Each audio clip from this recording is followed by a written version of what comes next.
Josh Britz is running for Commonwealth. Sorry, Commonwealth Court. I get that mixed up. And I know Josh fairly well, but I will tell you, I don't really want to get to know him because if I do, that means I'm using him and I'm in trouble. But that would be good because he's a great lawyer. Josh has been around. He is one of the best, not maybe one, he probably is the best Second Amendment rights lawyer there is in Pennsylvania. If I remember correctly, he's at 95%, almost at 100%, soon to be at 100% cases with the courts. I'll have to tell you more about that. He's won, I say 95 because he's won in litigation or whatever you guys call it. I don't know. I just don't waste any more time because Josh can say a lot longer and a lot better than I can. Come on up.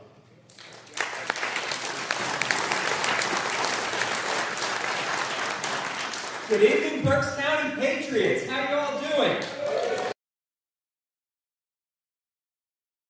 Once again in front of you. Now, I know many of you already know me, so I'm just going to briefly go over my background for those that don't, and then really tell you what's on the line on May 20th.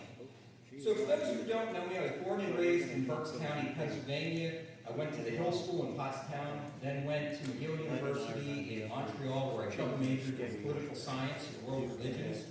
Graduated with honors, came back stateside, went to Widener University Law School in Harrisburg, where I graduated with honors, as well as a member of the Law Review. And most recently, a little over 2 years ago, I got to marry the love of my life and my best friend Jessica, who's here with me tonight. And even better than that, we are expecting our baby girl on September 24th. Bring another patriot into this world.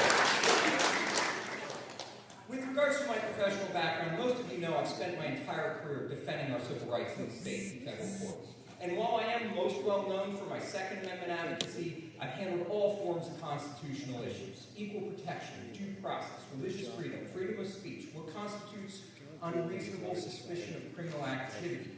You name it, pretty much handled it. One exception, the Third Amendment. Who here knows what the Third Amendment involves? Quartering of troops in your household. Not something we see with any frequency in today's world, thank God. But beyond that, I was at the tip of the spear fighting the COVID mandates. How many of you are aware that the original mandate actually forced the closure of all law firms so no one could challenge the executive fee?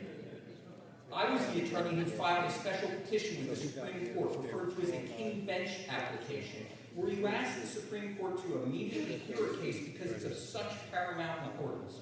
Within 48 hours of filing that, I like to say Governor Wolf had a first-of-a-lifetime epiphany, found law firms to be essential, allowed them to reopen. We used the same mechanism to get our gun dealers reopened. Then went on to represent all those small businesses that were being fined by the Wolf administration. How many of you are aware of the case of Sicily? Couple. Fined close to $100,000 by the Wolf administration. And we were successful in getting all of those fines thrown out. We then went on to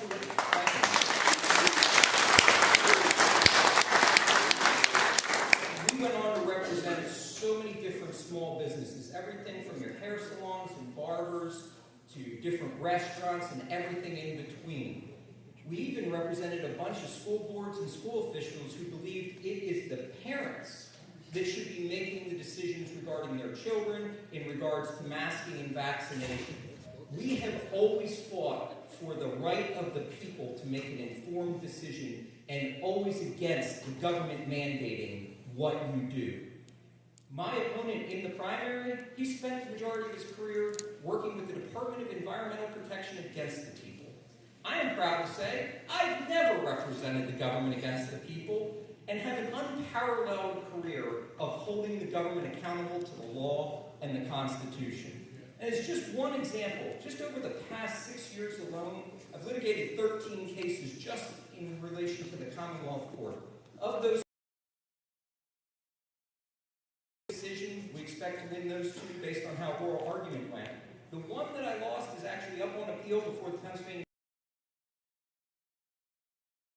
We expect them to reverse that law. That means I could end up with a 100% success rate. And I don't say, well, thank you, but I don't say that to be boastful. Rather, the reason I bring it up, it shows that my arguments are grounded in the law and the Constitution.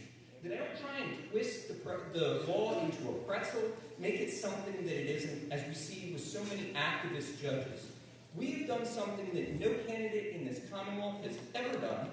We started a listening tour as soon as I announced my campaign. We've been going across this Commonwealth, speaking with people about the erosion of public confidence in the courts. And you know the one issue we hear time and time again? It's the political, non-judicial decisions being rendered by the court. We need to get the politics out of the courtroom. And if you are in agreement with that, I am your candidate. Ever as written and the Constitution as intended. And as I tell people when I speak frequently, don't listen to a single word I said.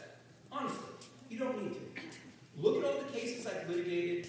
Look at all the arguments I've made. You'll know everything you need to know about who I am and what I stand for. If you want to know more information, please go to my website, Prince for Justice. That's FOR, not on professional background. We go over select cases of import. We have little synopses of those cases. And if you want to learn more, it's hyperlinked where you can click the case name, and it'll give you even more information about those cases. Also, if you want to volunteer to help the campaign, whether it's going out to polling locations or just texting a friend, we have options for everyone.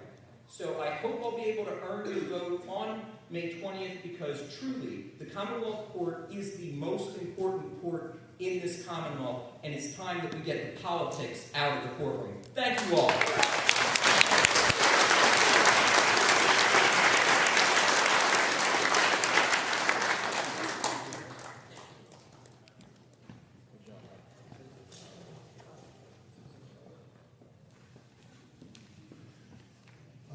Stitzel, who's also running for Superior Court, Pennsylvania Superior Court, isn't here yet, still tied up in traffic. She had a long drive.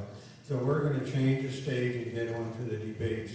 The coroner debate will be next, so just give us a few minutes. Thank you.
Okay, we're going to start with the rules for this debate. And if we get our Folks, can we have your attention, please?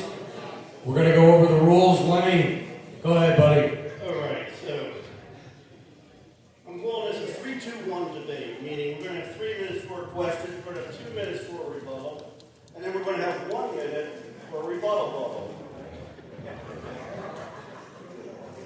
So the debate will be monitored closely with strict time limits by me. And I will read a brief introductory paragraph, unless they would like to do it themselves, about each candidate. And then we're going to ask them specific questions, giving them 3 minutes to answer or to respond. And then the other person is going to get 2 minutes to rebuttal, and then back the original person is going to get 1 minute to rebut that one. So at the end of the question, each candidate will get 3 minutes to give a summary and a brief appeal for your vote. Since all the candidates are on the same party, if the questions are not debatable, well, they will be. Actually, I should skip that. There will be 3 debates.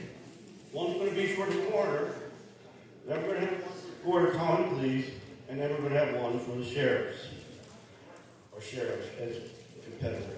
The 2 panels will be 20 minutes in length with just 1 question directed at each candidate. So let us, without further ado, invite you to come on out. We're going to start. If we invite our candidates up here, John and Matt.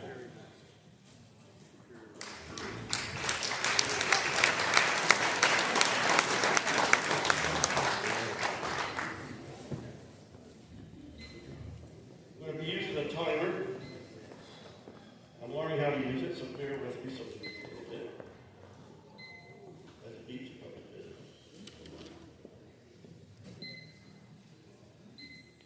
Stop it. I think it's ready now. Okay.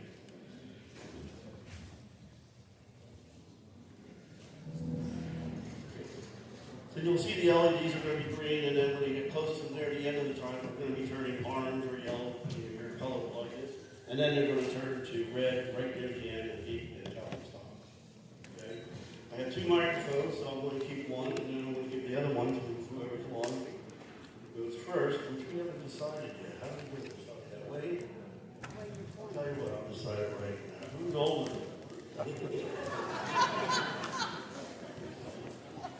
Oh, that's right.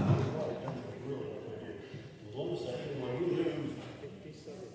Come on, this is kind of the way. It actually doesn't look how it feels. Yay, now we can see. That's better. Now we can see who we're talking to.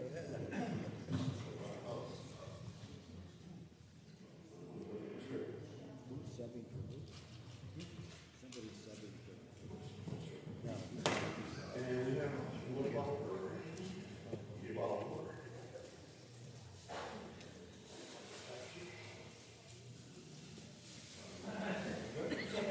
Bottle of water, you want bottle of water? Yeah, oh, you drink that. Oh, yeah, he's a smart. Okay, the questions are. The candidates do not know the questions. I don't even know the questions, to tell you the truth. But I'll try. We have 2 questions. I'm going to start this one with John. And then you'll get number 2. Okay. Okay, John, I'm going to give you the question, and as soon as I get done, you take the microphone and go for the answer. You ready, John? Hello? Okay. All right. We're going to try it out, make it a little bit of fun, if we can. So, John, can you describe the situation when a coroner is called out on a case, including the first steps taken when you arrive at the scene? Please include what happens to the deceased subsequently and what changes you believe should be made to make the process optimal. Well, when we're first called out to the scene by the 911 center, we get a notice from the CAD that tells us to go out to the scene. When the deputy arrives on the scene, one of the changes I made when I took over was that the deputy coroner that responds owns the scene. That is to say that even if management goes out with them, the deputy is in charge of the scene. We will not have our management people perched on the shoulder of our deputies. They know what they're doing, and imagine, if you will, your boss standing on your shoulder trying to tell you what to do every second of the time. So we do not do that. We do not engage in that practice. They go out to the scene. Many times the police are out there. We go to the police and we say, where is your evidence field? And the police escort us past their evidence so that we can get to the body. We photograph the body. We may bag the hands in case it's a homicide. And we take all the photographs we need to take. And then we're escorted out of the scene by the police so that they can do their job. And then eventually, when everybody is done with all the photographs. We may take hundreds of photographs of the scene, but they only involve the deceased and the surrounding area. We do not take photos or video of the grieving relatives because that would not be acceptable to us. We are subject to the Open Records Act, and that means anybody can get access to those photos and that video, and that would not be appropriate to take photos of the grieving relatives. And then once that is over, we determine if there's a funeral home involved. If it's Great Aunt Maud, who is 97 years old, and everybody's been preparing for this for 20 years, we call up that appropriate funeral home, and they send people out, and they pick up the deceased, and they take it back to the funeral home. If it's like a 21-year-old who got into a head-on collision because he strayed over the yellow line, then we hand them a list of funeral homes and we say, pick one. We do not steer. I do not steer to particular funeral homes. And then we pack up the body in the back of our truck, because we have trucks now, and if they do not have a funeral home, we take them to the Reading Morgue. If they did pick a funeral home, we will contact the funeral home right there at the scene, or allow them to do that, and then the funeral home will send its people out, and they will collect the deceased. That's generally our procedure. Thank you, John. You had 5 seconds. We'll just go right. Hey.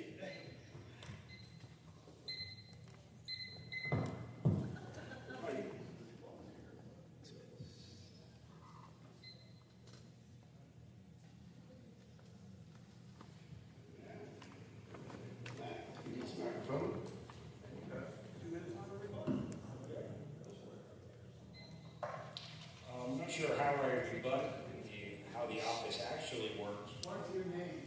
Great point.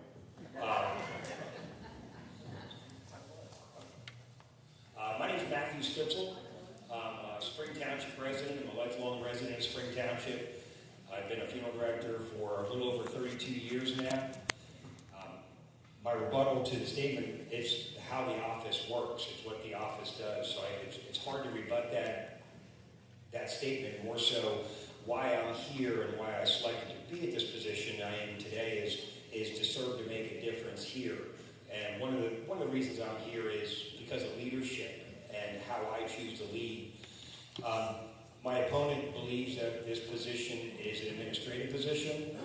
I differ. I believe it's a hands-on position. I think the office is entirely too small to have a hands-off position in this office. So I plan on leading from the front. I plan on being involved. I plan on being at work. I plan on doing the work. I've done the work. I've been on call 24 hours a day, 7 days a week. My entire working career, I've been available. My phone number is available for everybody. It will continue to be available for, if I'm elected by you to be your coroner, will also be available to the public, to the constituents, to Berks County, and beyond who we serve. So leadership is one of the changes I would make inside the office. Also, choosing your words impeccably is extremely important, and how you say that as you're heard. So for me, to be prepared while you're speaking, not just to the public or to a family, but also to the media, and knowing what to say, when to say it, how much to say, is extremely important. And that's something I bring to the table with my years of experience and passion I've had with the families I've dealt with over all these years. Thank you. Would you like to, 1 minute, give me a second.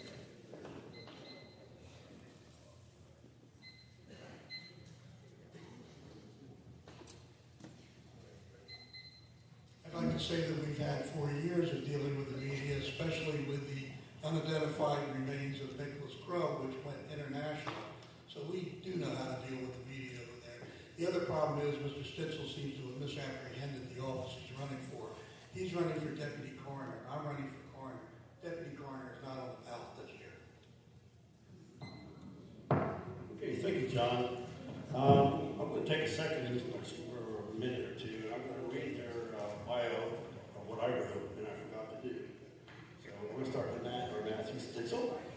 Matt grew up in Lincoln Park and graduated from Holy Name High School. He continued his education at Wilkes University, earning a bachelor's degree, and continued at the Simons Institute of Mortuary Science, where he earned a degree in applied sciences. He owns and operates 2 funeral homes. Matthew has been active in his community as a former volunteer firefighter for Muhlenberg Township. His experience with community care and a strong work ethic and a hands-on approach. Matt says, while the office has evolved into more of an administrative function, it is essential for the coroner to personally be involved and assume a stronger presence in the community. And I'll now introduce John. John Fielding has served as a coroner in Berks County since 2022. He is a graduate of Temple Law School and spent decades in legal practice before becoming Berks County coroner. He is a husband, dad, and active in veterans groups. He is also a veteran, and nonprofit organizations, his local theater, and his church. He is also a past chairman of the Berks County Republican Party. His tenure has brought professionalism, integrity, and taxpayer accountability to the coroner's office. John has spent 28 years evaluating evidence. John says that evaluating evidence is what the office basically produces. John says he has found out what is working and what is not, and has changed things that are not working in incremental basis. Okay. The next question goes to Matt.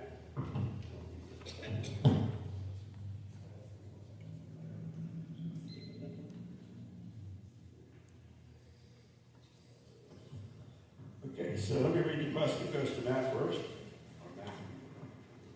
Given your rise on procedural television, dramas such as CSI, what is the most misunderstood part of what a coroner does in the process that must be followed?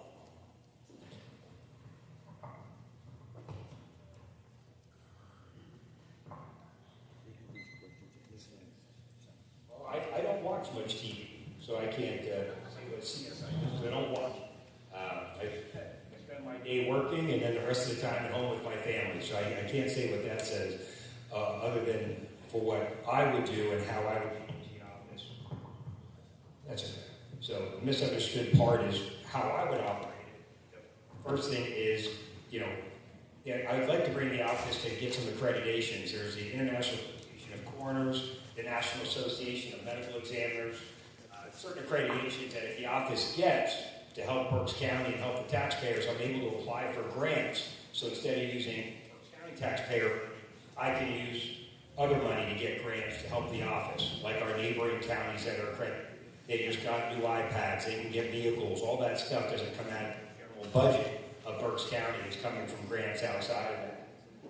Another thing, when I spoke to voter registration, I asked them about how they get their information on decedents, and they get it sporadically from the state, and I offered to make that a little bit quicker for them. If they wanted to get a monthly report, a daily report, a weekly report, to let voter registration know of the Berks County deaths, since we do have around 3,600 bodies coming through that office every year, I think it's imperative to make sure that our county is right on the edge of knowing who needs to be taken off the rolls instead of letting people stay on those rolls. I know one of the other things that I mentioned, the process, on TV, I don't think anybody on TV is a funeral director and a coroner or an ME as there is on TV. But in Pennsylvania, it is almost half the coroners in 67 counties in Pennsylvania are funeral directors. So it's not out of the norm. It's not a stretch for a funeral director to be that. There's 45% of the coroners in Pennsylvania are licensed funeral directors. So if you're worried about conflict of interest, I am not. I know others are. I know it's imperative for transparency, which I will plan on bringing to the office. I've already looked at grants in order to get body cameras for the deputies to show more accountability, not just for me, if you think I'm trying to steer bodies to my funeral home, but also for the office itself, since we live in such a litigious society and you're worried about getting sued and being a deputy being alone in a house. Much easier to something to be able to look back at the camera and make sure that everybody's doing the right thing at the right time all the Also, if you look at my record, if you're worried about my integrity, check out my website and my Google reviews on my funeral home, and talk to anybody that in the past. Since the past 11 years, the Red Eagle has had a Reader's Choice Award. I've been qualified as a Reader's Choice Award all 11 years, and have actually won that award as the best funeral home in Berks County a number of times. All right, and John, I want to get your clock set here. Stop.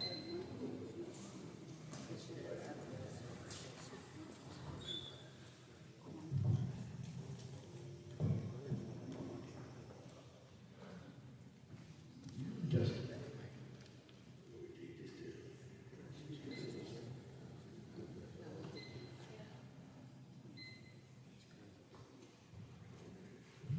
For your rebuttal, John.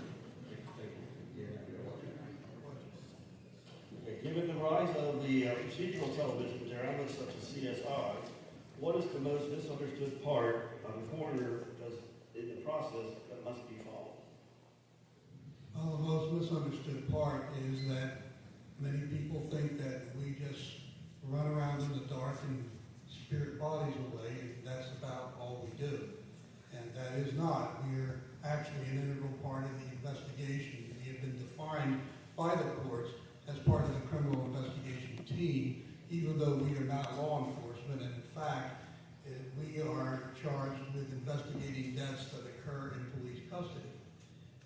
So I have made it a habit not to join the FOP or the social club that is associated with it, because I believe it's a conflict of interest. I can't be with people that I have to investigate. Not that I don't get along with the police, but we all have our jobs to do. We are moving the office toward accreditation.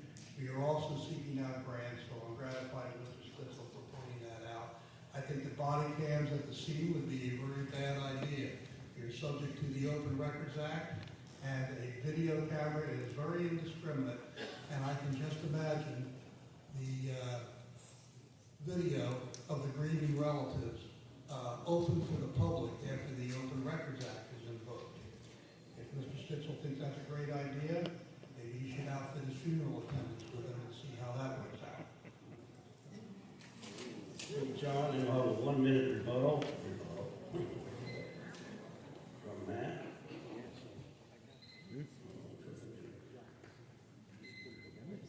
What's this?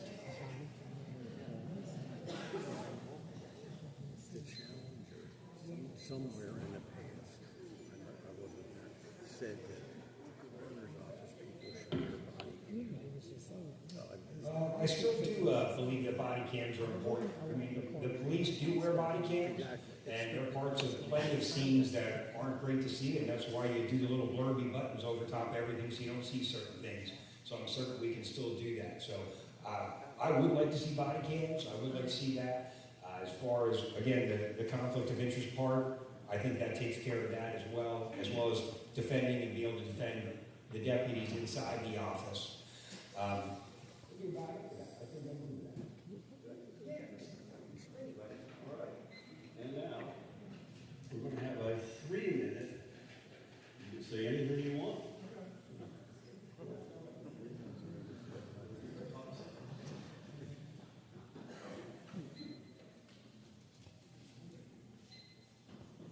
Hey, I believe that we've done a lot of good over the last 4 years. Why would we want to go back to the inefficiency and disorganization? Go back to the way it was.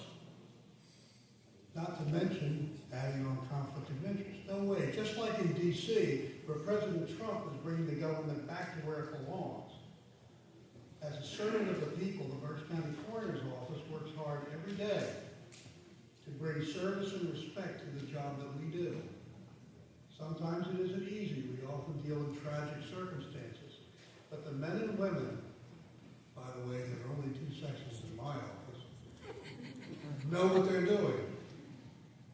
They do it because service to voters and taxpayers is the definition of our mission. And we're proud of it. The Berks County Coroner's Office is the last voice for the voiceless. So I thanks for listening tonight, and I ask for your vote in May. John,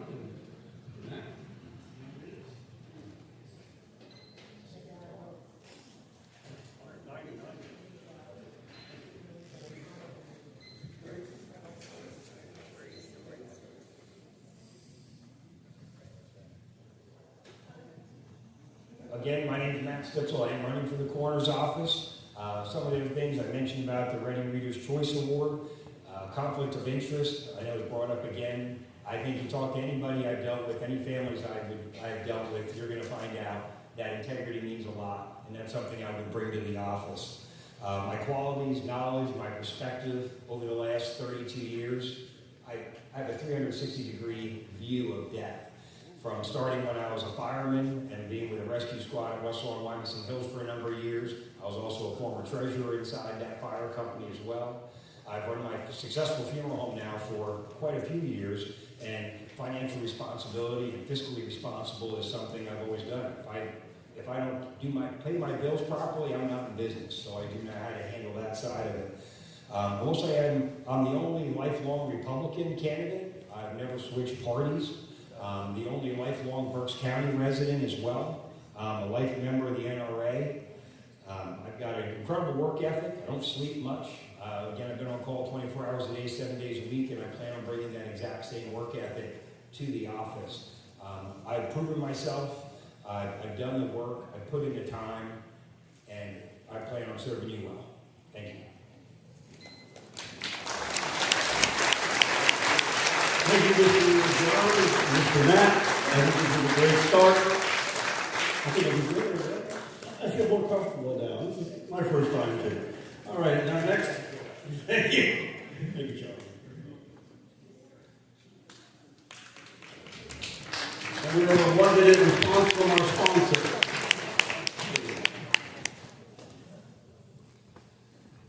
Maria Vestita got here, so we're going to take a break from the debate and have her speak. We'll be in 5 minutes.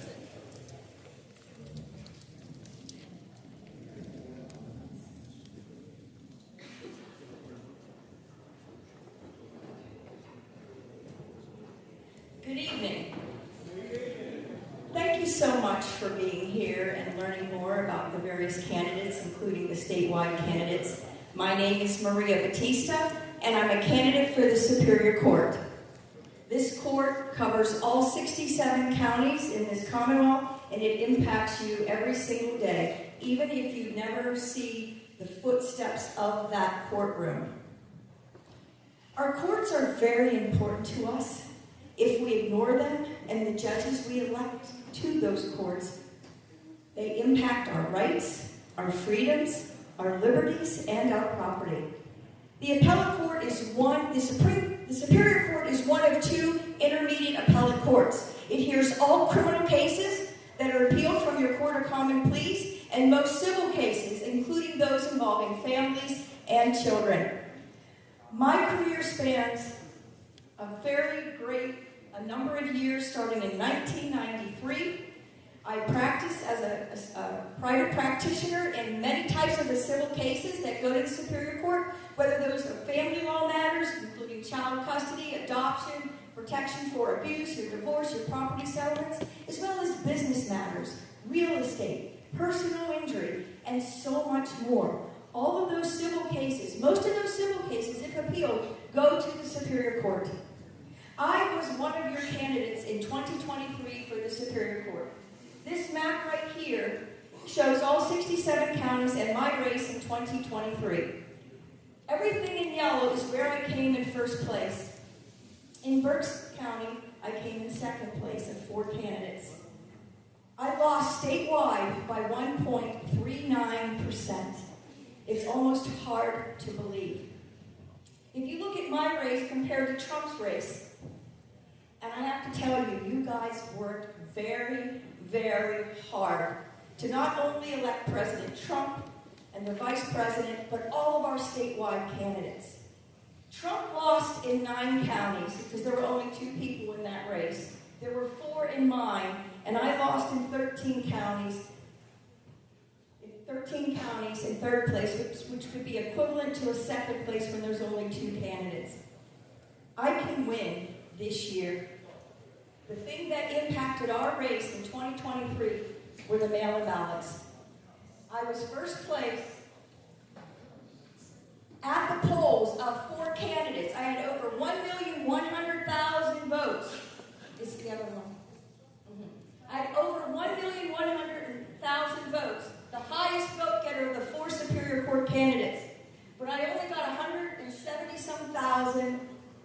mail-ins to my two Democratic opponents that had over 677 mail-ins and 573 plus mail-ins. They could not even reach 1 million votes at the polls, but they got so many mail-in ballots over me that I lost by 1.39%. My race was too close to call on election night. But because of all the work that you've done, now these numbers are a little dated from January. I didn't get a new one done. But in 2023, we were behind over 435,000 Democrats to Republicans. Because of all the new Republican registrations, your efforts with mail-in ballots, we are now, in January, the Democrats were only ahead of us by 207,000 odd votes. Now it's below 200,000. Over 200,000. Thank you, all of you, for believing that your vote matters, for believing that if we have unity and we move forward, we can win. We showed that in 2024. And we can win this year too. But we need all of your help to continue the fight, to continue working hard, to talk to your neighbors and your friends. Not only was I a former prosecutor and did the types of criminal cases that go to the Superior Court and the civil cases, I also served under Governor Corbett, our last Republican governor, as one of his attorneys in the Department of State and the Department of Health. In the Department of State, I issued hundreds of decisions. The skills that I used as a hearing examiner, and there were only 6 of us in the state, hearing many types of cases, they were administrative law, but the skills that you need, weighing the evidence, the credibility of the witnesses, all of the information that you see and hear in a court of common pleas, a hearing examiner must also do. The only difference is you don't ever have a jury trial because it's administrative law. But you have those hearings and you issue decisions. And if they're appealed, they go to the Commonwealth Court, which is a sister court, to the Superior Court. Same skills that were required of a hearing examiner are required of a judge on the Superior Court. If I am able to succeed as your candidate in this primary election, there are 2 of us. You heard from my opponent. I will be your candidate in November. Our opposition on the Democrat Party is from Washington County, not from Allegheny, not from Philadelphia. And it's a Republican county, which is right down below Allegheny County. I came in first place in Allegheny County. I will come in first place in Westmoreland, and I will improve in Berks and come in first place as well because there's only 2 candidates, not 1. I can also win in Erie, and I can pick up Bucks because it has turned red. We can win. 1.39% is not that much. If I did nothing different in my race, which I will, if we can get through the primary, just with the new Republican registrations, which is over 230,000, if I got 34%, which is about average of what a municipal race turnout is versus the 80 and 90% that we saw in the presidential, I get my 1.39%. That's 77,995 votes. But I can only do that if people in this room and those across this Commonwealth believe in my candidacy and believe that I am the conservative candidate that you want on that court, that will be fair and impartial, keep politics out of the courtroom, and ensure that everyone that appears before me, whether it's they're pro se, they're unrepresented, or through their attorney because it's on appeal, that I will give everyone a fair opportunity to be heard, and that I evaluate it regardless of party affiliation, regardless of where you're from, regardless of your zip code, your socioeconomic background, your ethnic background, and that every case is treated fairly on its face. And I am committed to doing that should I be elected to the Superior Court. Thank you so much.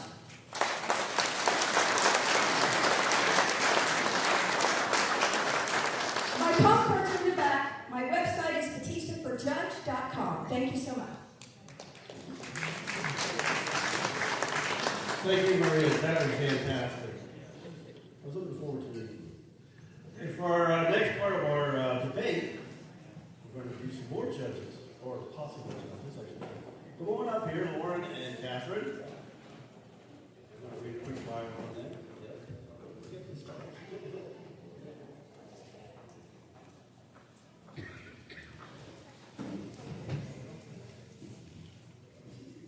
I'm going to stay in this.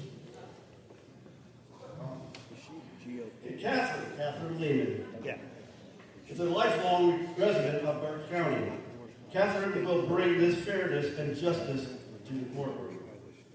She graduated from Shippensburg University and went on to earn a master's degree in social work from Boston College. While working full-time as a multi-systematic therapist with delinquent youth, she pursued and completed her law degree at Widener University in Harrisburg. Kathryn began her legal career in Berks County Public Defender's Office before moving on to the District Attorney's Office, where she has served for many years. In addition to her legal career, Kathryn is the president of the Berks County Field Hockey Officials Association and remains an active official overseeing collegiate, high school, and middle school games. Kathryn is also an instructor at the Reading Police Academy. Thank you, Kathryn.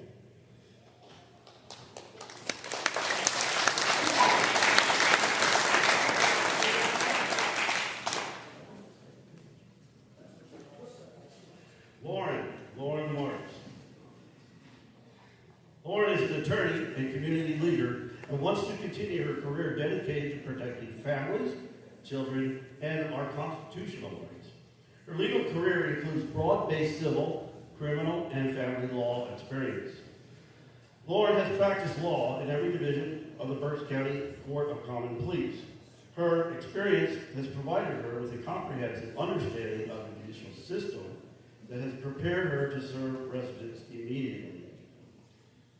Lauren graduated from Penn State University before earning her law degree from Duquesne University Klein School of Law, where she was honored with the International Trial Advocacy Award. She clerked for a county court judge handling criminal, civil, and juvenile court cases, and as Berks County Public Defender's Office. Lauren then ran her own law firm before merging and becoming a partner at Palance and Andrea and Mark's PC, where she works today. Lauren.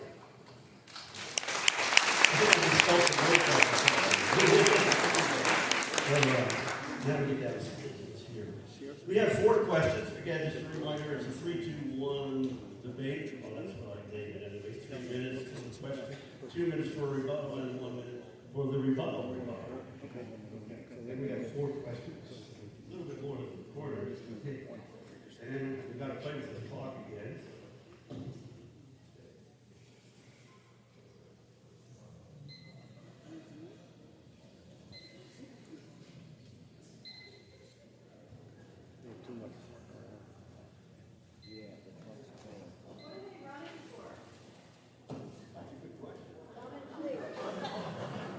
Berks County Court of Common Pleas. There's about 57, 60, there are, how many counties do we have?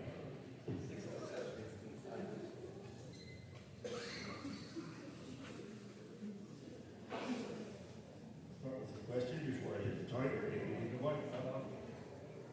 You went to the left, we're going to go right. So we'll have Kathryn do the first question.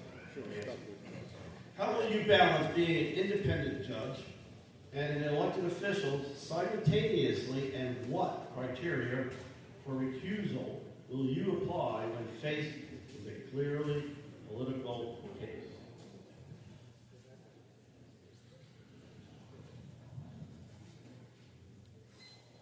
Thank you. So the position is a court of common pleas, which means it's a trial judge position. That means that cases that come before the court are from Berks County only, and they are matters involving criminal, civil, or family litigation. The point of this trial judge position is to evaluate the evidence and apply the law to it. How you remain independent is by following the law as it is written, the Constitution as it is written, and the statutes that the Pennsylvania legislators have decided. That is how you remain fair and impartial. I currently work in the district attorney's office, and that's what I do on a daily basis. I prosecute violent crime. I have to apply the evidence to the law, and I have to remain fair and impartial. My personal opinions cannot weigh in to the decisions I make. It doesn't matter if I like an individual, if I like a victim. The law is the law, and that's how it must remain. Additionally, we would be conducting jury trials. Those jurors, you, would come in before a judge like me, and it would be my job to instruct you on the law. You would then decide if the law and the facts meet and whether the person is guilty or not guilty, or if it's in civil court, involved, not involved, culpable, not culpable. All of those different definitions depending upon the case. Further, in terms of remaining fair and impartial, you also have the option of recusal, meaning if somebody comes before you and you know that individual, you know their family, or you have a personal basis to believe that you cannot be fair and impartial, you must, as the judge, you must recuse yourself. Additionally, if there is an appearance of impropriety, you must take the steps to recuse yourself. Through this process, I have been able to, the process being the district attorney's office, there are different sections of the law that we have specialized because we know that it is important to remain fair and impartial no matter the situation. And so that is something, additionally, he mentioned I'm a field hockey official. We don't go to schools that we officiated or that our child plays at. We have to remain fair and impartial and unbiased so that the citizens and residents of Berks County know that the court system is following the law and it's fair for everyone. Thank you. Thank you, Kathryn.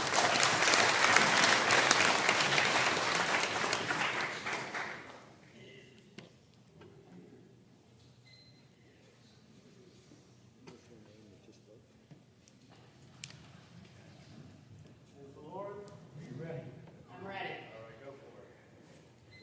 So this is something that I've been having to deal with for the last 12 years as a guardian ad litem. My job as a guardian ad litem is to fairly and independently look at a situation. Mr. Clemens is shaking his head because he knows how well I did that in his case. I don't bother listening to politicians. I don't bother listening to someone's father that has money. My job is to make a recommendation, and that is extremely important within the judiciary. So I have the ability, I have the strength at this point in time, because I have been doing it since 2013. I have been appointed in over 100 cases because of my unbiased ability to take a look at everything that is going on in the case and make a recommendation to a court. It is important that a judge recuses themselves if there is any ability for the people in the court to think that in some way you are going to be unfair. If there is a political connection, if you know the person independently, if there's some financial aspect of that, the court needs to recuse themselves because that is exactly why our judiciary is so strong, because they're independent. They don't look at the other branches of government. And you know what? They don't make the law of the other branches of government either. Their job is to strictly follow the Constitution, which I plan to do. Sorry, I thought that my time was up there for a minute with the buzzing. So, as a judge in the Court of Common Pleas, my job would be to strictly interpret the law, strictly follow the law, and make sure that I am always keeping the standard, best interest of the minor child in the case of a guardian ad litem, beyond a reasonable doubt in the case of a criminal action, etc., the others.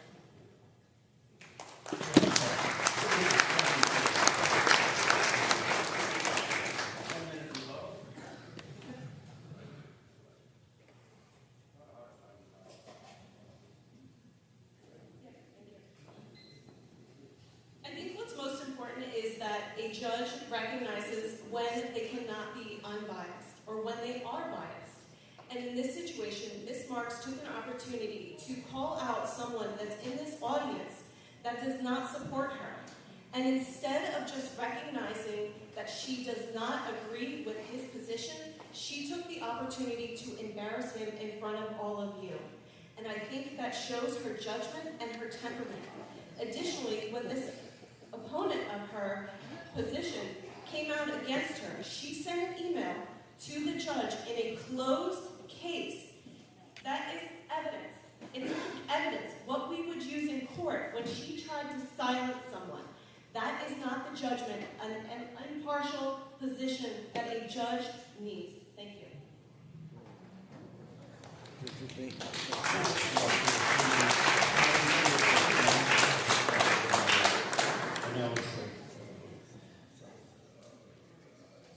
Okay, next question. In an environment where a sanctuary city policy lives in conflict with the federal government or federal immigration law, how does a court handle a case where an illegal alien commits a violent crime? Is there a duty or an option to notify ICE? Let me just say, before I start on the ICE question, it is the duty of the district attorney to fully investigate all of the evidence. Ms. Lehman has not investigated all of the evidence. She has utilized someone's pocketbook to run her campaign. So, I am not allowed to answer questions regarding that case because my hands are tied. That is not fair. That is punching someone with their hands behind their back. As far as ICE is concerned, I have a duty to the court. I have a duty to the law. If there is an illegal alien or an illegal immigrant that's creating a violent crime, I have absolutely no problem upholding the law and having them deported. They are not here legally. We need to protect Berks County. We need to make sure that Berks County citizens are safe.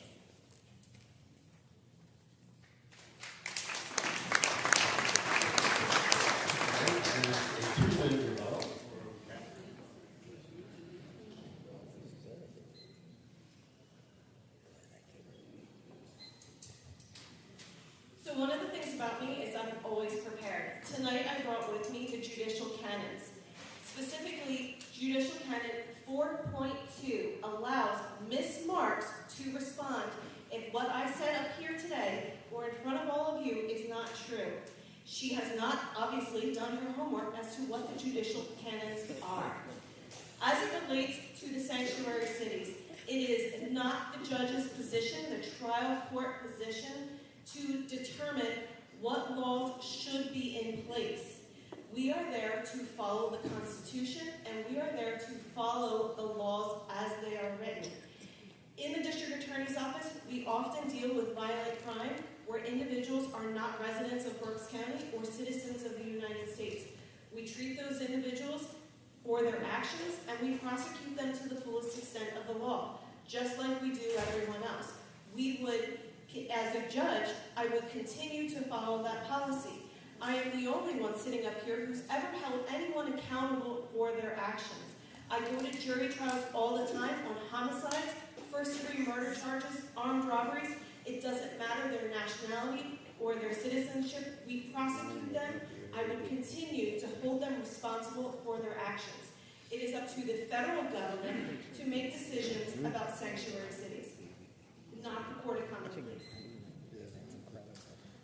Thank you.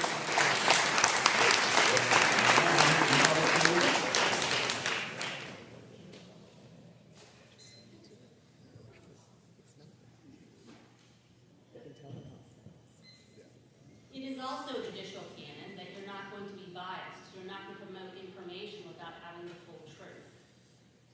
Part of an email is not full truth. Period. So I don't want to get into a tit for tat here with Miss Lehman. Let me tell you something. I think she's a good DA. I think she's a great great DA, quite frankly. I think she does a really good job on the cases that she prosecuted. I think this race has gotten incredibly dirty unnecessarily, and I wish it wasn't so. I don't think there's any need to stand up here and show half an email when my job is to protect the best interest of a child.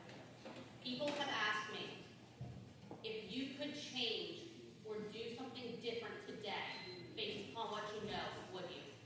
And the answer is absolutely not. My job was to follow the law and look out for the best interest of children. Thank you.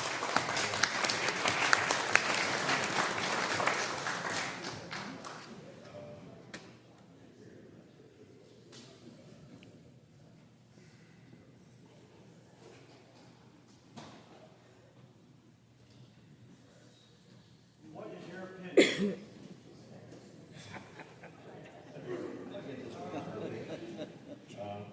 What is your opinion on the issue regarding federal district judges and your ability to halt a president's executive decision-making?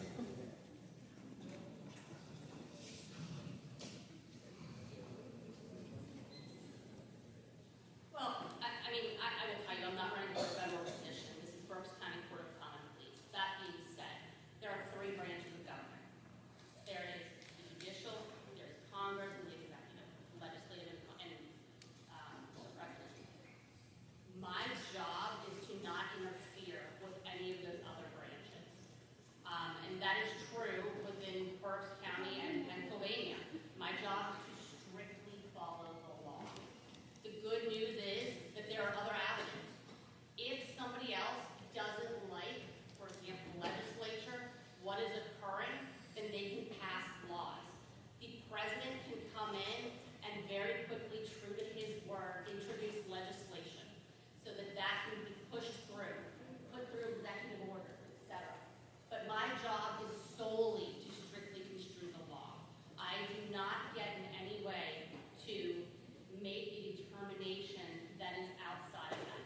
I'm a firm believer in Anthony Scalia, who is one of our greatest Supreme Court justices, and he believed that we needed to follow the law and follow the law.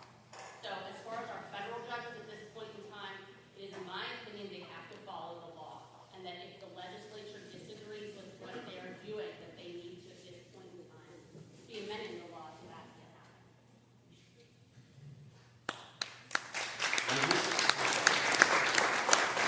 So, 2 minutes.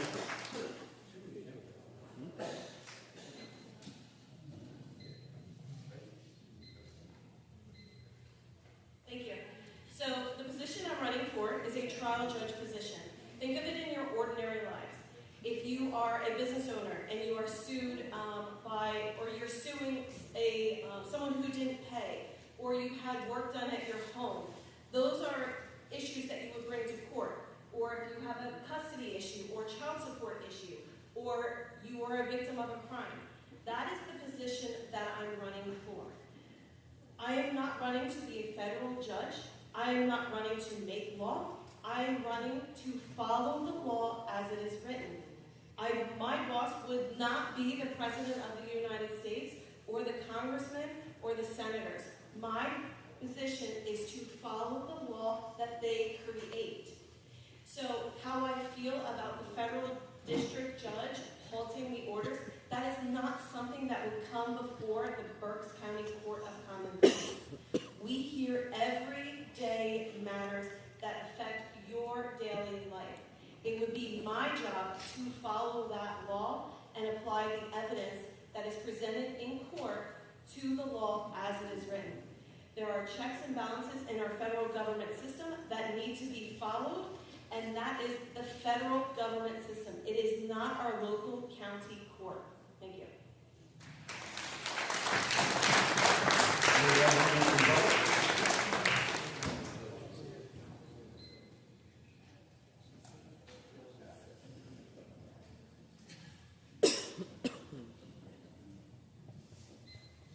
I mean, I don't know, quite honestly, that I have to rebut much on that. I think we all agree at this point in time that our job is to strictly construe the law, that we are most, it is important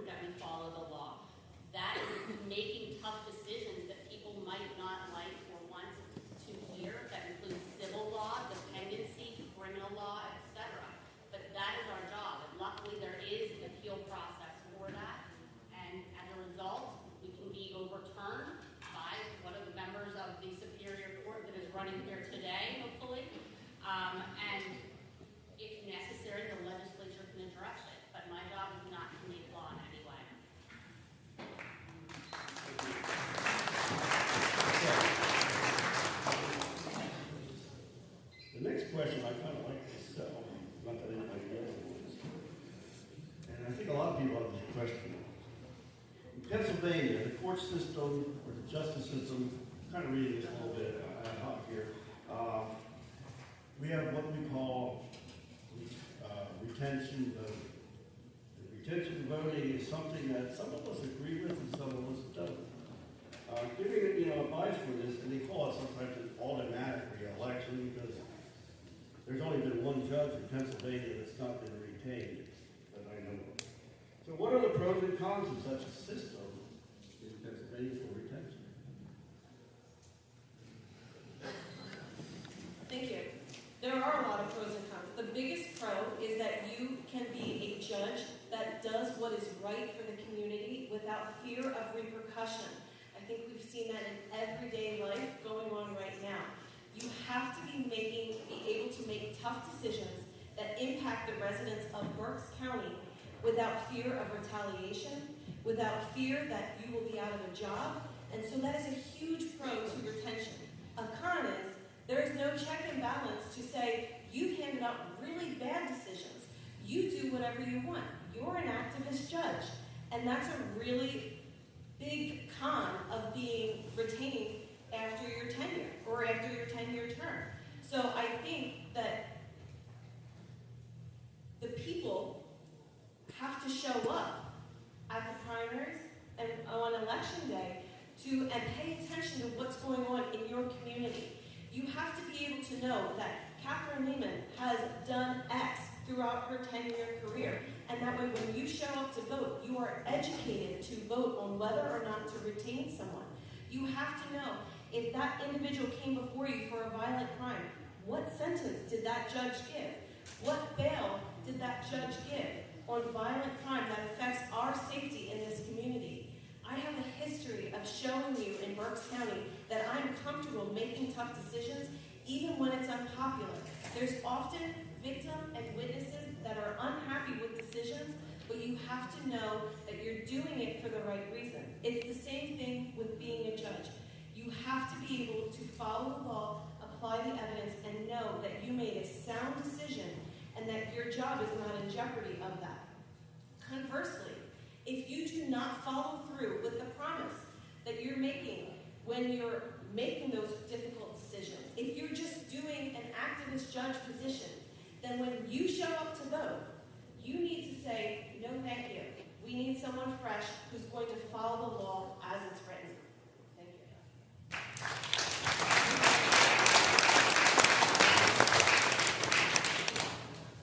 For a 2-minute. Yeah. So there's a lot of pros and cons regarding the retention. As stated, the idea is that you're going to be running a courtroom without the fear of retaliation or that you're going to have to involve politics. Mr. Prince, you said it very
into court and talking about being sexually assaulted.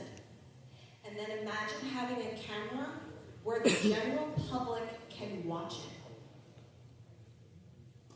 I don't want to be in that courtroom where a victim has to come in and tell the jury the most horrible thing that has ever happened in their life, and then we put it on TV. Ladies and gentlemen, there's a better option. The court system is an open system. It is a public courtroom. You come in when those major cases are going on, and you watch for yourself. You follow your local news, and you make sure that you are informed. Those decisions, maybe it's not in the Red Eagle, but it's out there. That information is out there about decisions that judges are making on a daily basis. You just have to look for it. It's available if you want it. If you want to be informed, it's possible. The courtroom is not social media. It is not for the public to be able to watch and pick apart difficult things that are happening in everybody's life on a daily basis.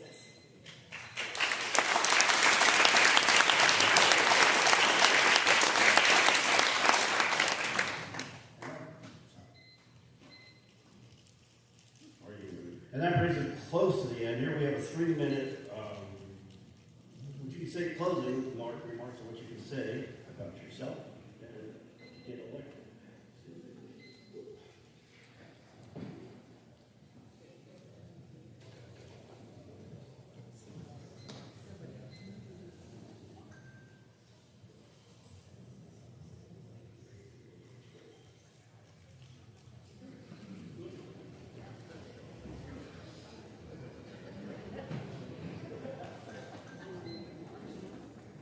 Thank you. Ladies and gentlemen, I'm running to be your next common pleas judge.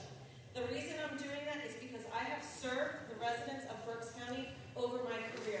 I started as a social worker, working with delinquent teenagers, working to keep those individuals in their home. I then went to law school at night. I've worked my entire life since the age of 14, when I became probably the youngest manager at the Exeter Dairy Queen. I have worked my tail off to be your next judge, because I care about the residents of Berks County. I am a lifelong resident of Berks County. I grew up in Exeter Township. My family still lives in Berks County, and my husband and I live in Onawani Township. After working with those delinquent teenagers, I became a public defender, where I was there for 5 years. I then went to the district attorney's office, where I've been there for, I'm going into my 9th year, excuse me. I'm the supervisor of the drug task force. That means I oversee all of the drug investigations that go on in Berks County. And I'm proud to say in January 2024, I prosecuted and tried a jury trial, the largest fentanyl bust in Berks County. It was 4 kilos of fentanyl. That is enough to wipe out Berks County. I prosecuted him, I took him to trial, he was found guilty, and that conviction was upheld on appeal because I follow law in the district attorney's office, and I applied the rules of evidence correctly. That's what the Superior Court does. That's what these 2 women just told us here tonight. Additionally, I prosecute. And that means I go to court and I try these individuals. I'm not peripherally involved in homicide trials. I try them. In an 18-month time period, I tried 5 individuals for first-degree murder. All of them were found guilty of first-degree murder, and all of them are serving a life sentence. That's 5 cases in an 18-month time period. I have been involved in over 19 homicide investigations in a very short period of time. Why? Because I love Berks County. Because I care about the safety of Berks County. Because when I want to go to Target, I don't want to be looking over my shoulder and concerned about my safety, and you shouldn't be either. I am tough when it requires, and I'm compassionate when it is necessary. I have a background in social work, so I understand the mental health issues and the drug addiction issues that fuel criminal behavior. With those criminal behaviors comes issues in civil court and family court. To say that I don't have experience is a lie. And I'm tired of the lies. I didn't make this dirty. I'm here to tell you of my qualifications. I'm endorsed by our former Sheriff Eric Weeknick because of my hard work in Berks County. I'm endorsed by the City of Reading Police because of my hard work with the City of Reading Police.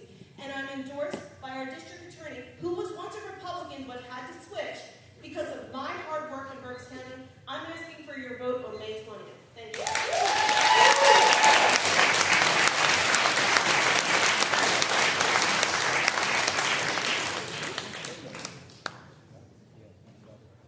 Miss Lehman, I have never lied about the qualifications.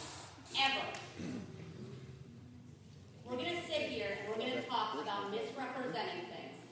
Let's discuss being endorsed by the district attorney, who is your boss, who never met with me. Let's talk about being endorsed by Eric Weekman, who has never met with me. Let's talk about all these other organizations who have never met with me. Okay? I went to Reading, and your husband sat in the endorsement meeting with your information on him and got into a fight when asked to leave. I am not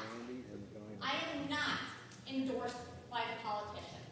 I have worked my butt off as well for years. I didn't need to make this dirty. Okay? This didn't need to be this way. Unfortunately, this is what it is. The fact of the matter, as I already said, is I think she's a hard worker. I think she does a good job. This job that we are applying for the Court of Common Pleas, is more than just criminal background. I have practiced in every division of the law. I have the ability to go in day one and hit the ground running. And that is important because the people in this courtroom, people in this room, I should say, are not going to be coming into court necessarily for a criminal case. None of you look like criminals to me. I have no doubt you're all upstanding citizens. You might end up being a victim of a crime, which would be horrendous. And I have the background, the love for law enforcement, that I will make sure that should somebody be in my courtroom, I do not have a problem setting a high bail. Let me tell you about my husband, a police officer, who 3 years ago was injured in the line of duty while arresting someone. That person never went to jail because of the bail conditions that were set for him until 3 years later, when after a trial he was finally put into jail. I will not let that happen. That is not acceptable. I am here to protect children. I have done so regardless of people's opinions. That is a very difficult thing for people to hear, that something needs to change. I also look at all of the evidence. I think it is important to look at everything, not just a portion of it.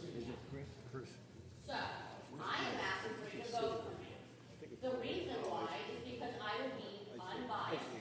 I am a candidate for the people, not politicians. I will make tough choices regardless of the fallout from other people because they don't like those decisions because I'm following the law. Thank you.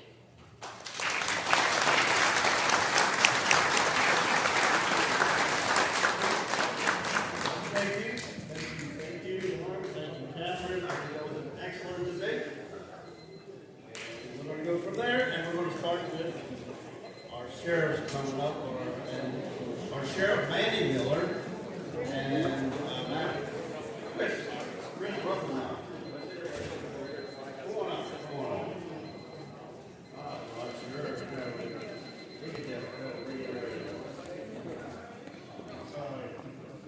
Best side. Wow. What a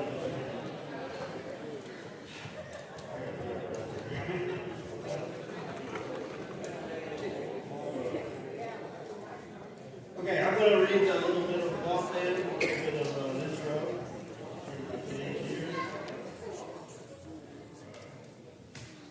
Okay, we'll start with Sheriff. 1 minute, please.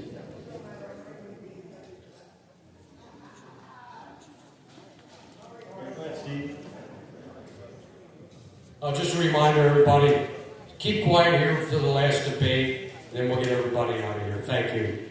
Oh, there is 10 tickets left for the AR-15. So if we move those, I'll pull the winning number for that tonight. If not, that'll have to wait till next month. Thanks. Okay, Sheriff Miller. Sheriff Miller is the first woman to hold the position of sheriff in Berks County history. She has been with the Berks County Sheriff's Office for more than 25 years and served as a chief deputy sheriff under Eric Weekman. Miller has taken part in security plans for several large public events. She says we plan for the worst and hope for the best. No department has the resources, as she says, to do it on their own. And that is teamwork is most important. Sheriff Miller notes protecting our communities with experience, trust, and real leadership. Chris Rothermel is running for sheriff to ensure we have a sheriff's office that is well respected and well trained and protects the community. He has been a police officer with over 25 years of service to Berks County. He began his career in 1998 as a patrol officer for the city of Reading and already steadily rose through the ranks. He served as captain of the Reading Police Department. He notes he is committed to transparency, accountability, and innovative approaches to law enforcement, which he intends to bring to Berks County Sheriff's Office. And this is the 3-2-1 debate. 3 minutes for the question, for the first person, 2 minutes to rebut, and 1 minute for rebuttal. We're going to do 2 questions. And the first question, since I started on the left and started on the right,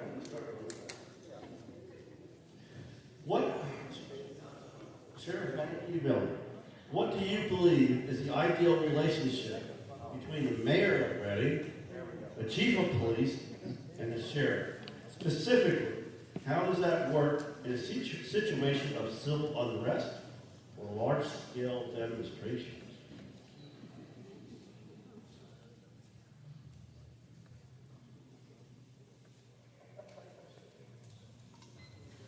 Good evening, everyone. Thank you. I have a fantastic relationship with the city of Reading, the chief of police, and the mayor. While we don't agree, obviously, on some things with the mayor, we certainly work fantastic together and have a great relationship. For example, and for the large-scale events, in 2024, we were tasked in less than 48 hours to have the vice president come to the fairgrounds, and obviously everyone knows President Trump was here twice. And I was one of the top leaders in charge of security, and obviously proud to say that there were no incidents. Everyone was safe. Of course, right after the Butler incident, things were pretty intense, but we kept everyone safe. Everyone went home at the end of the night. Thank you. 2 minutes.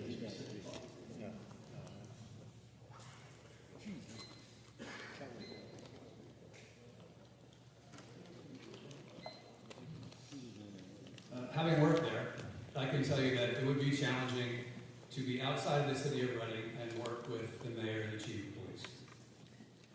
The chief of police will do exactly what the mayor tells him to do. You do not have a choice when you're the chief. The mayor runs the department unless he's a mayor who's going to give you the opportunity to run the department the way you see fit. Unfortunately, for about the last decade, that has not happened. So, as far as large-scale cooperation goes, while I was still captain, Reading had a problem filling our overtime shifts for certain special events. I knew that the former sheriff would use or allow to be used on overtime sheriff's deputies to fill positions at 5K runs or special events where they needed extra security. Knowing that that was in place and knowing that I believed that that was a good policy, I asked my chiefs to reach out to Sheriff Wheatley. So that relationship was forged because I encouraged it.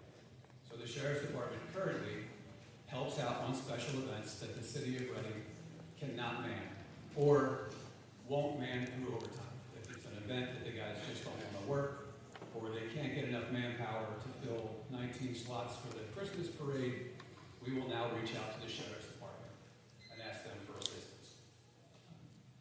I believe that those relationships should keep moving in the future, and I have every plan to do that. My relationship with the chief is not the best. However, I think you need to put personal things aside or past his history and keep moving forward. first and the sheriff's deputies first in my head. Thank you. And for a 1 minute rebuttal.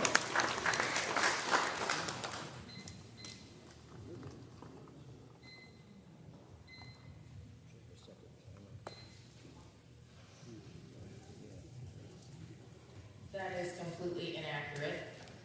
The chief that's there now actually approached Representative Weekneck and myself and said that he was all about working together.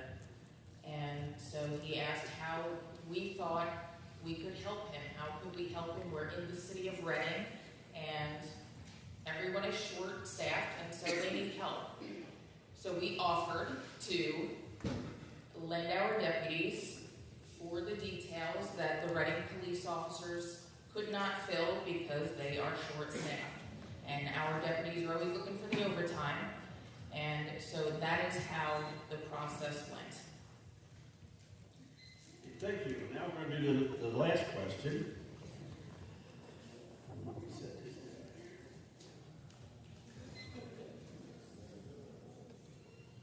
Okay, for our last question, starting with Chris. I would suspect that there is a substantial number of illegal aliens in the city of Reading. How does the sheriff deal with the sanctuary city policy and the federal law as implemented by ICE? That's such a good question.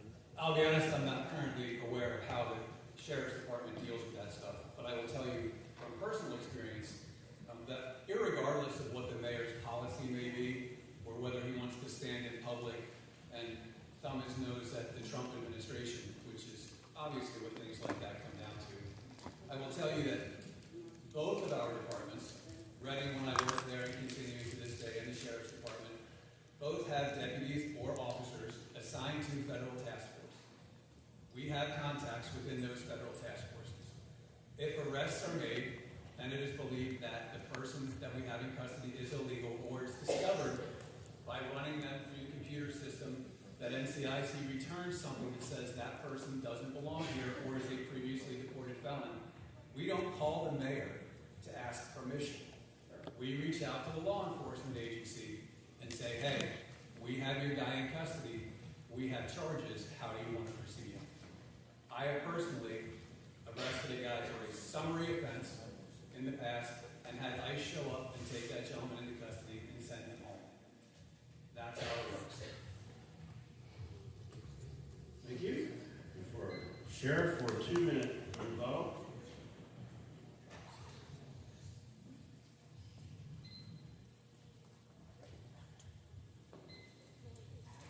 So I have always supported the deportation of illegal aliens, and I stood firm on that even when it wasn't the popular vote. I am on the board, the prison board for the Berks County Jail, and as Sam said at the beginning, we, including myself, just voted to increase the hours to hold these illegal aliens to 48 hours. I would have pushed for 72, but 48 was the vote. And so now we will hold them for 48 hours at the Berks County Jail or in the cell block, our office in the basement of the courthouse until immigration can come and get them.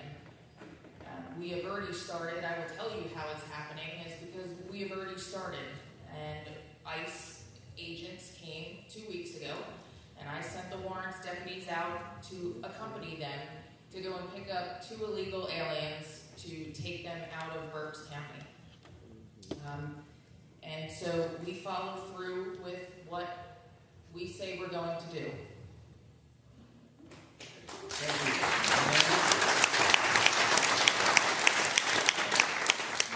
For a 1-minute rebuttal, Chris. It's not so much a rebuttal. I have to agree completely with my counterpart. I'm 100% on board with people who don't belong in this country being sent back. There are times that can draw at your heartstrings a little bit. You know, kids are involved, come here, have babies. The real issue is, how do you get here? And our big problem is our southern border. But allowing them to stay disenfranchises people who are trying to spend years, up to a decade, getting here from countries where they have to cross an ocean to get here. And if everyone else in the world has to do it right, it shouldn't just be that because you can afford a plane ticket and a long walk that you get to cross the southern border. Those rules and regulations need to be upheld.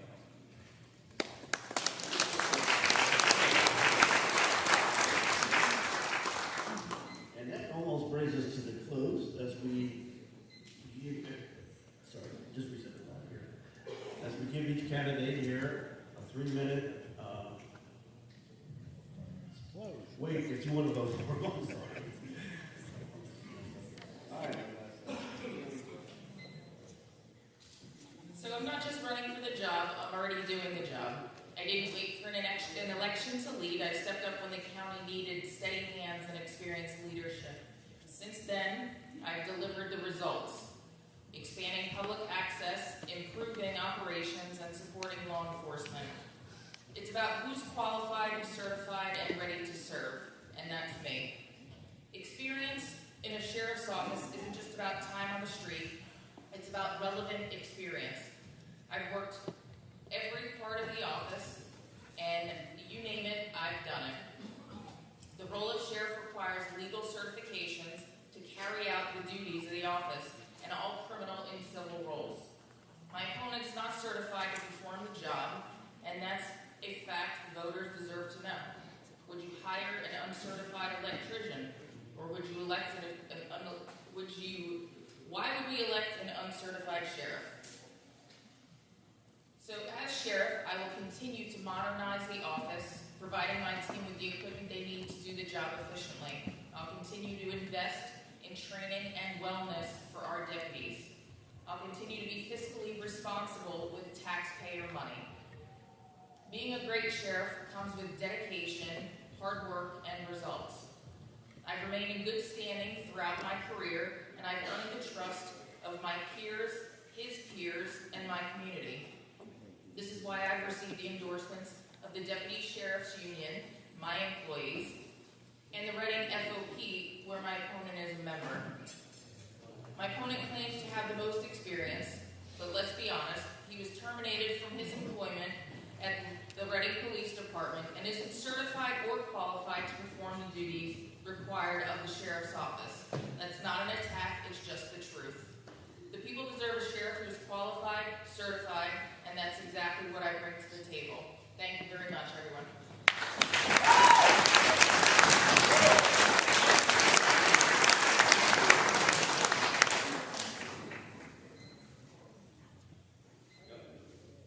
I guess it's going to be the same broken record.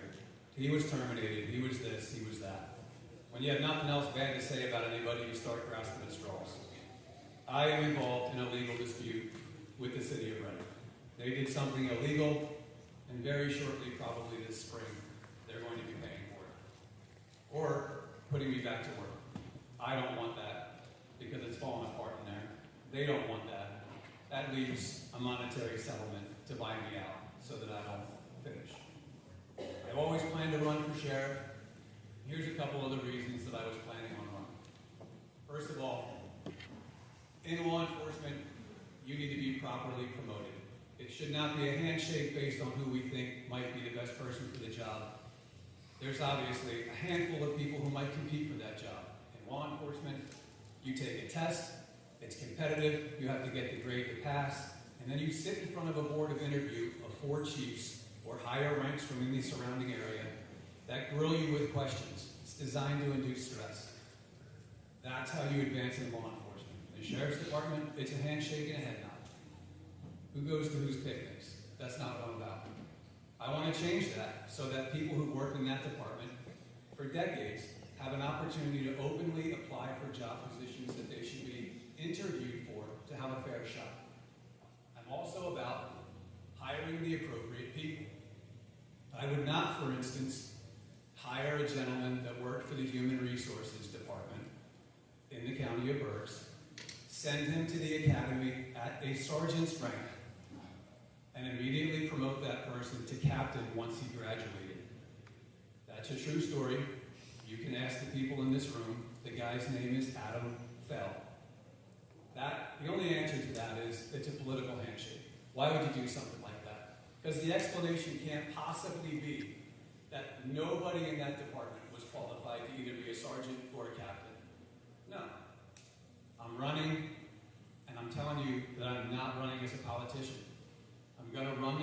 Department as a law enforcement officer. That's what it needs. Someone who's going to be there every day, not someone who's going to appoint a chief deputy to run the department for me because I'm going to full-time politic the rest of the time. I plan on being in the office, boots on the ground, and empowering my leadership to take action and make decisions without calling me.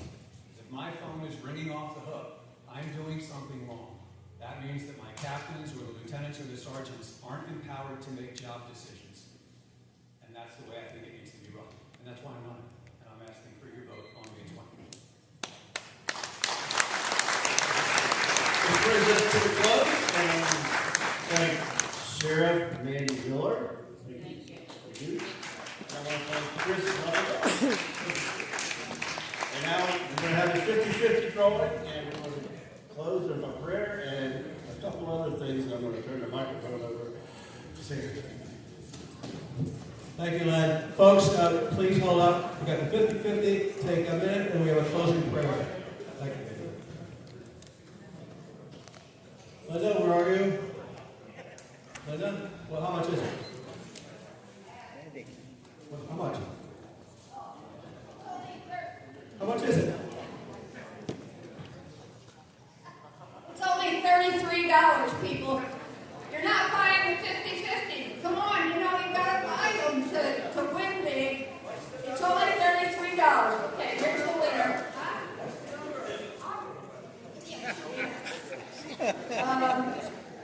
192352.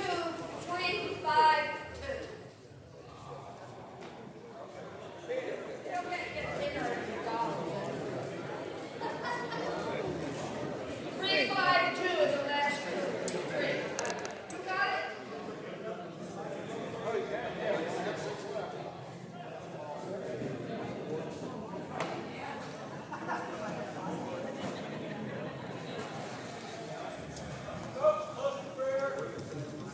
Guys, right after the prayer, I'm going to shut this down so they can get everything packed up and get out of here. Just a second, okay?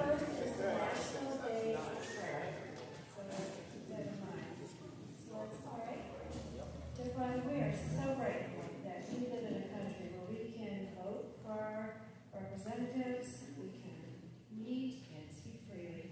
Father, I pray for fair and honest elections from now on. Thank you that we have a president that acknowledges that Jesus Christ died for our sins, and help us to recognize that tomorrow on Good Friday. But then on Sunday, Lord, help us to just acknowledge that He rose from the dead for our sins. We are so grateful, Father. Thank you for everyone that's here tonight. Please keep them safely home. We ask all this in Jesus' name. Amen. Thank you, Sue. Thank all of you folks. Like I said, We this still has have been the wonderful candidates to are be here. here. It's a great Berks County opportunity, Patriots. one-on-one. Third Thursday of every month, Temple Fire Company Ballroom, guys, in Temple, Pennsylvania. I'm going to sign up here so we can get packed up. We will see you guys soon. Take care. Have a safe and happy Easter, guys. God bless and good night.